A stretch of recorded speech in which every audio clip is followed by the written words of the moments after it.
Vic Soto, mapapanood kaya sa It's Showtime? Mga fans, may sigaw sa dalawang artist. Ang buong detalye, alamin!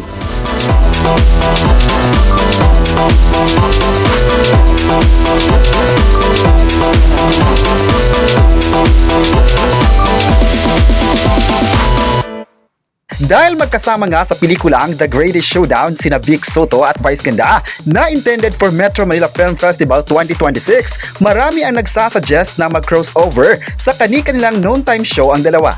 Ayon pa ng mga fans ngayon na sana si Vic Soto ay magi-guest sa It's Showtime at sumalang naman sa Eat Bulaga si Vice Ganda.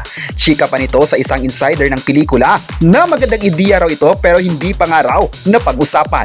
Wala namang sinabing malabong mangyari yon pero hindi pa nga raw kasi nagdi-discuss at hindi sure kung posibleng mangyari.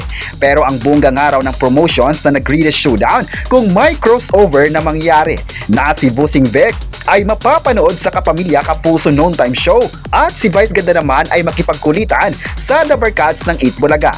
Isa mall show kasi sa Gateway 2 nung Sunday para sa announcement ng The Greatest Showdown ay tuwang-tuwa ang mga fanay na binati ni Bossing Vic. Ang madlang people at si Vice Ganda naman ay nag-shoutout sa The Barkads. Chika pa ng mga fanay, napakalakas ng pelikula ni na Vic Soto at Vice Ganda kung papasok yon sa Metro Manila Film Festival 2026 dahil ang loyal viewers ng dalawang noon time shows ay siguradong susuporta sa The Greatest Showdown. Sure na sure nga raw na mangunguna ang pelikula ni na Bossing at Vice Ganda sa Metro Manila Film Festival. Kaya marami sa mga fans ngayon na hindi imposibleng mapapanood ang dating kapuso sa It's Showtime dahil binuksan nila ang oportunidad na makakasama ang dalawa sa isang proyekto.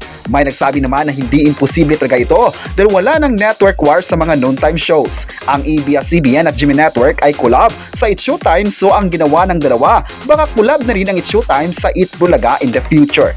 May nagsabi naman na isa talagang magandang pasabog ang ginawa ng dalawang comedian para sa mga fans dahil magkakaroon na ng magandang relasyon ang noon time show na noon pa naman ay may tapatan sa TV ratings.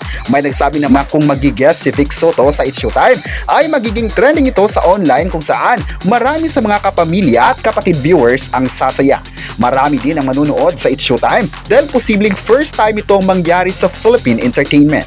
Masaya naman si Vice Ganda sa pagkulab nilang dalawa dahil first time itong magsama sa isang proyekto.